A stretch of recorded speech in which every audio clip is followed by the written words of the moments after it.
Βάλουμε στην παρέα μας και τον κύριο Γιώργο Αρχοντόπουλο, πρόεδρος Ένωσης Αστυνομικών Υπαλλήλων Χαλκιδικής. Καλή σας ημέρα, κύριε Αρχοντόπουλε. Καλημέρα, κυρία Λιβαθινού, κύριε Κακούση και στον κύριο Ρίγα, που είμαστε και γνωστοί φίλοι. Ωραία. Σας ευχαριστούμε που είστε μαζί μας. Και στους τηλεθεατές εννοείται. Να είστε καλά, να είστε καλά. Λοιπόν, υπάρχει αυτό το περιστατικό τώρα στη Χαλκιδική με την παράσυρση της συναδέλφου σας, ένα σκηνικό το οποίο μοιάζει βγαλμένο από αλυσιδωτές, τι να πω, συμπτώσεις. Καταρχήν, πείτε μας λίγο, η συνάδελφός σας πώς είναι? Μαθαίνουμε ότι υπάρχει μεγάλος κίνδυνος να χάσει το ένα μάτι της και γενικά οι γιατροί δίνουν πολλές μάχες πάνω της. Δυστυχώς η συνάδελφος, ενώ ξεκίνησε από το σπίτι της για να εκτελέσει το καθήκον της, την υπηρεσία της, βρέθηκε αυτή τη στιγμή να είναι πολυτραυματίας στο 424 στρατιωτικό νοσοκομείο και κυριολεκτικά να παλεύει με τα τραύματά της.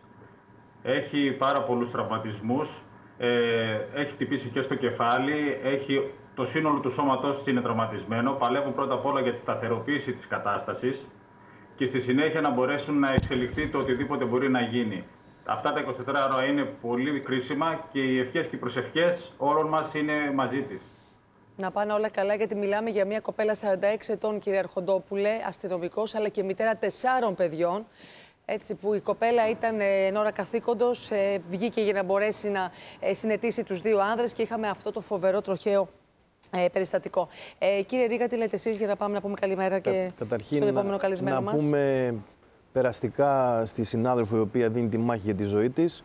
Τα συλληπιτήριά μας για τον συνάνθρωπό μας που έχασε τη ζωή του στην άσφαλτο. Άλλο ένα θύμα αυτής της ανελαίητης λίστας με θανάτους στην άσφαλτο. Όπως είπατε, κύριε Κακούση, μια συγκυρία αρνητικών γεγονότων οδήγησαν σε μια τραγωδία στην άσφαλτο που είχε σαν αποτέλεσμα ένας άνθρωπος να χάσει τη ζωή του και μια εργαζόμενη γυναίκα να κινδυνεύει για τη ζωή της. Έχουμε εξαντλήσει το θέμα του τι έχει συμβεί. Βλέπουμε καθημερινά δυστυχώς ότι κάποιοι αντιδρούν, αρνούνται να συνετιστούν με τις υποδείξεις των αρχών ή με υποδείξεις που τους έχουν γίνει.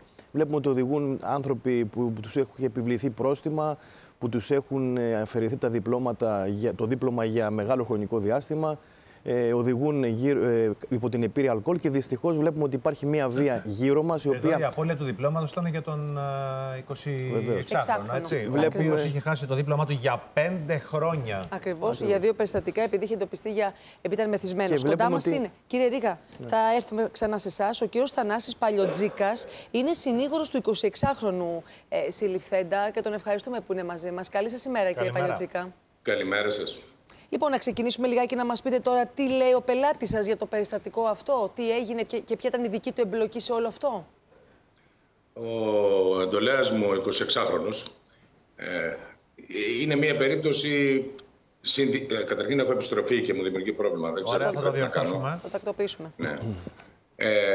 Είναι μια περίπτωση συμπτώσεων. Δηλαδή, υπήρχε ένα περιστατικό σε ένα μπαρ, στο οποίο δεν συμμετείχε καθόλου. Βρισκόταν όμως στην παρέα, στη μία από τις 2 παρέες όπου έγινε αυτό το περιστατικό. Σε εκείνο το χρονικό διάστημα λοιπόν δεν υπάρχει καμία εμπλοκή, ούτε καν επαφή του θύματος με τον εντολέα μου. Μετά από ώρα βρέθηκε στο κέντρο υγείας ο νεαρός, ο 32χρονος, του συστήσανε να πάει με το νοσοκομιακό, αυτός αρνήθηκε και ήθελε να πάει με τους φίλους του. Δυστυχώς μείναν από βενζίνη. 4 άτομα ήταν στο αυτοκίνητο. Οι 4 αυτοί, οι 3 κυριολεκτικά, βγήκαν στη μέση του δρόμου για να σταματήσουν κάποιον επειγόντως για να ζητήσουν βενζίνη, να τους βοηθήσουν για τη βενζίνη ή ενδεχομένως για να τους πάνε στον Πολύγυρο στο νοσοκομείο. Έτυχε λοιπόν να είναι ο δικός μου αυτός ο οποίος σταμάτησε, τους λέει τι θέλετε. Αυτός γυρνούσε στο σπίτι του μαζί με την κοπελιά του, υπάρχει και συνοδηγός δηλαδή. Και λέει, να μας πας, λέει, να μας βάλεις βενζίνη. Λέει, πάρτε έναν φίλο σας, λέει, εμένα βρήκατε να πάρετε. Σε εκείνο το σημείο γίνεται ένα φραστικό επεισόδιο μεταξύ των 3, όχι του θύματος.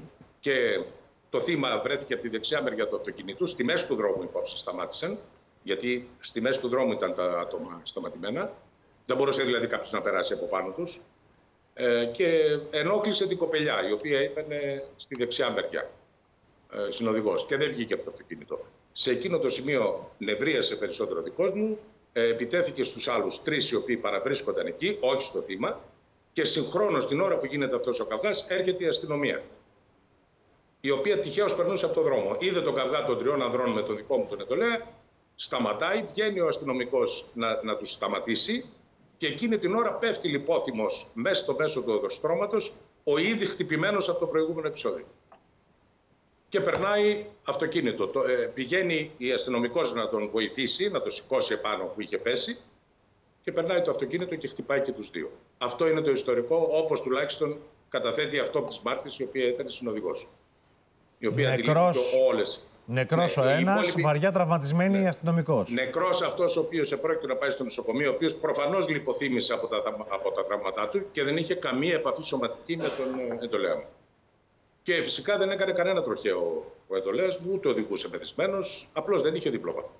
Ναι, όχι, απλώς δεν είχε δίπλωμα, του είχε αφαιρεθεί το δίπλωμα για σημαντικές παραβάσεις του κόκκι. Γιατί το δίπλωμα δεν το παίρνουν για παράνομη στάθμευση. Οδήγηση υπομέθη ήταν. Στα 19 του βρέθηκε μεθυσμένος να οδηγάει. Του αφαιρέθηκε το δίπλωμα. 2 φορές. Και τώρα είχα περάσει 5 ετία. Κύριε Παλιοτζίκα, και 2 φορές. Είχε κάνει τα χαρτιά του να ξαναπάρει δίπλωμα. 2 φορές είχε εντοπιστεί να είναι μεθυσμένος και να οδηγεί ο πελάτης σας. Στα 19 του, πριν 5 χρόνια. Ναι. Οπότε τώρα οδηγούσε όμως χωρίς δίπλωμα. Όχι, είχε κάνει τα χαρτιά του στη σχολή του και περίμενε να δώσει τα σήματα ξανά, γιατί ξέρετε, ξαναγίνει τη διαδικασία από την αρχή. Θεώρησε ότι προλαβαίνει ένα μήνα να το βγάλει, οπότε θεώρησε ότι τώρα κυκλοφορεί κοντά στο σπίτι του, γιατί η απόσταση από το σπίτι του είναι περίπου. Άρα χωρίς 1,5 δίπλωμα χιλιόμετρο. οδηγούσε. Ναι, αλλά δίπλα στο χωριό του. Πώς το λένε. Δηλαδή αυτό που κάνουν οι περισσότεροι μένουν στα χωριά. Πάντως, εγώ καταλαβαίνω ότι πολλές ζωές καταστράφηκαν ταυτόχρονα μέσα σε μια στιγμή από μια ανοησία, έτσι, από μια υπερβολή. Να σας πω, εάν πήγαινε με το ΕΚΑΠ ο Θανών, δεν θα υπήρχε κανένα πρόβλημα. Το ότι επέλεξε να πάει με τους φίλους του, οι οποίοι είχαν γυρίσει όλοι μαζί από το παράκι και μάλιστα δεν ξέραν καν ότι δεν έχουν βενζίνη, για να βοηθήσουν τον φίλο του στάχα πιο γρήγορα, τον βάλαμε στο αυτοκίνητο, μείναν από βενζίνη και τελικώς οδηγήθηκε όλη η ιστορία εκεί που οδηγήθηκε. Κύριε Αρχοντόπουλε, γιατί βγήκε από το αυτοκίνητο και λιποθύμησε ο τραυματίας. Ήταν τραυματίας. Από τις μαρτυρίες του δεύτερου συναδέλφου σας, ο οποίος ήταν στο σημείο και είχε μείνει μέσα στο περιπολικό, από ό,τι κατάλαβα. Όχι. Μισό λεπτό, κύριε Παλιοτζίκα, τον κύριο Αρχοντόπουλο. Δεν έμεινε στο περιπολικό. Βγήκαν και οι 2 αστυνομικοί. Και οι 2 αστυνομικοί. Ωραία, κύριε Αρχοντόπουλε, από πρώτα ο άντρας και μετά η γυναίκα, όπως είναι και φυσιολογικό. Δεν μπορεί να βλέπεις ένα καυγά και να αφήνεις τη γυναίκα να βγει. Κύριε Αρχοντόπουλε, εσείς θα επιβεβαιώνετε την αλληλουχία των γεγονότων με τον τρόπο που τα περιγράφει ο κύριος Παλιοτζίκας? Ο κύριος Παλιοτζίκας, σωστό, είναι συνήγορος του κυρίου του 26χρονου, οπότε θα πρέπει να υπερασπιστεί κανονικά αυτά που πρέπει. Δεν είναι υπεράσπιση. Είναι τα γεγονότα από μάρτυρα. Ο μάρτυρας αυτά καταθέτει. Ο μόνος που δεν συμμετείχε στο επεισόδιο είναι η κοπελιά που καθόταν εκεί. Ωραία.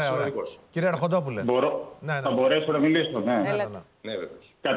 Καταρχάς, εγώ θα σας πω ότι δεν είναι η πρώτη φορά που οι συγκεκριμένοι άνθρωποι εμπλέκονται σε κάποιο περιστατικό το οποίο είχε κάποια παραβατική συμπεριφορά. Ο πελάτης του κ. Παλιοτζίκα έχει ξαναεμπλακεί σε συναδέλφους μας για περίπτωση απίθειας σε μπλόκο το οποίο δεν σταμάτησε της τροχέας και δημιούργησε μεγάλο πρόβλημα. Έχει ξανασυμβεί δηλαδή όλο αυτό το πράγμα. Δεν ήταν κάτι τυχαίο το περιστατικό. Τυχαίο ήταν το σημείο στο οποίο βρέθηκαν όλοι αυτοί. Η παραβατική συμπεριφορά κάποιων ανθρώπων οδηγεί σε κάποια γεγονότα και σε κάποιες αλληλουχίες, τις οποίες, όπως είδαμε, στοιχίζουν ανθρώπινες ζωές. Δεν είναι δουλειά δικιά μας να μπούμε στα στοιχεία της δικογραφίας. Εγώ ξέρω όμως ότι η συνάδελφός μας πήγε να κάνει τη δουλειά της, βρήκε ξαφνικά κάποιους νεαρούς ανθρώπους οι οποίοι μεταξύ τους είχαν κάποιο επεισόδιο το οποίο ενδεχομένως δεν ήταν η πρώτη φορά. Ενδεχομένως δεν ήταν η πρώτη φορά της παραβατικής συμπεριφοράς είτε οδικής είτε ποινική σε άλλα κομμάτια. Το θέμα είναι ότι αυτοί οι άνθρωποι οδήγησαν τον έναν τον άνθρωπο να είναι νεκρός πλέον και τα ειλικρινά συλληπιτήρια σωστά και την συνάδελφός μας να χαροπαλεύει. Άρα, κύριε Αρχοντόπουλε, δεν ήταν δηλαδή τόσο αθώα τα περιστατικά. Σαφώς και δεν μιλάμε για αθώο περιστατικό. Δεν συνδέονται μεταξύ τους. Το ένα περιστατικό δεν συνδέεται με το άλλο. Είναι τυχαία περιστατικά που μπήκαν στη σειρά. Το καταλαβαίνω όπως το λέτε, αλλά δεν είναι έτσι. Εσείς λέτε ότι δηλαδή στο κέντρο, κύριε Παλιοτζίκα, ο πελάτης σας Δεν χτύπησε, δεν είχε λοιπόν κάποια συμπλοκή με το θύμα. Όχι, είχε συμπλοκή με 3 άντρες, και λογικό δεν είναι. Οι 3 άντρες πηγαίναν τον τραυματισμένο στο νοσοκομείο. Θα έβγαινε ο τραυματισμένος να κάνει το μάγκα? Όχι βέβαια. Οι 3 όμως που ήταν κανονικά και μεθυσμένοι, εκείνοι βγήκανε και επιτεθήκαν στο δικό μου και του λένε: όχι, θα μας πας με το ζόρι. Μάλιστα. Φανταστείτε να είστε στις 5 η ώρα το πρωί τη νύχτα, να σταματάνε 3 και να σου λένε: όχι, θα κάνεις αυτό που λέμε εμείς. Και συγχρόνως να ενοχλούν και την κοπέλα σου. Κύριε Ρήγα, εσείς τι λέτε τώρα? Άρα δεν συνδέεται όλη η ιστορία. Ναι. Επειδή εγώ δηλαδή σήμερα μου αφαιρέθηκε το δίπλωμα, σημαίνει ότι δεν ξέρω να οδηγώ? Μια χαρά οδηγούσε, κανένα πρόβλημα. Σημαίνει ότι δεν κάνει, δεν πρέπει να οδηγεί, τα απαγορεύεται. Και αν δεν οδηγούσε, θα μπορούσε να είναι συνοδηγός στο ίδιο όχημα. Μα δεν είναι το ίδιο, κύριε Παλιοτζίκα. Από τη στιγμή που έχει αφαιρεθεί ένα δίπλωμα, σημαίνει δεν παίρνω το αυτοκίνητό μου. Παρακολουθήστε με. Αν οδηγούσε η κοπέλα και γινόταν το ίδιο σκηνικό, θα έβγαινε από τη θέση του συνοδηγού. Τι θα λέγαμε τότε? Μάλιστα. Κύριε Ρήγα. Τίποτα απολύτως. Εντάξει, σε καμιά περίπτωση δεν είμαστε δικαστήριο να κρίνουμε. Όχι, σας λέω πως είναι τα περιστατικά να βλέπουμε ανάποδα, γιατί θέλουμε να βρούμε έναν ένοχο πάνω. Δεν είναι κακό. Θέλουμε να βρούμε κάποιον ένοχο. Δεν υπάρχει ένοχος. Λάθος κάνετε, κύριε Παλιοτζίκα, δεν κάνουμε κάτι. Το ΕΚΑΒ δεν έπρεπε να τον αφήσει να φύγει. Αυτός είναι ο ένοχος. Διότι το ΕΚΑΒ δεν μπορεί να αφήνει κάποιον που είναι έτσι χτυπημένος, επειδή αυτός υπογράφει απλά, να φεύγει μόνος. Αν είχε πάει με το ΕΚΑΒ, δεν θα συνέβαινε τίποτα από όλα. Εγώ απλά θα πω ότι δεν είμαστε δικαστήριο να κρίνουμε. Η υπόθεση θα φανεί. Απλά δεν πρέπει πουδενή να περάσει το μήνυμα από την εκπομπή ότι κάτι τέτοιο συμβαίνει εκεί λίγο στην έξω στην επαρχία. Και να μην έχουμε και δίπλωμα, δεν χάλασε ο κόσμος. Εκεί κοντά γύρω-γύρω από το σπίτι μας θα πηγαίνουμε. Έτσι, γιατί αυτό ακούστηκε πριν από λίγο. Όχι, δεν ακούστηκε. Είναι νεολαία. Είναι νεολαία. Και τι σε καμία περίπτωση δεν λέω κάτι. Είναι ενήλικες. Έχει άλλη με συγχωρείτε. Νεολαία, ξενεολαία, ένας που δεν έχει δίπλωμα είναι ανασφάλιστος. Κατά συνέπεια, αν χτυπήσει το παιδί σας, το παιδί μας. Δεν συνέβη όμως συγκεκριμένη περίπτωση. Δεν θα βγάλουμε δηλαδή σε κάποιον που δεν έκανε ατύχημα.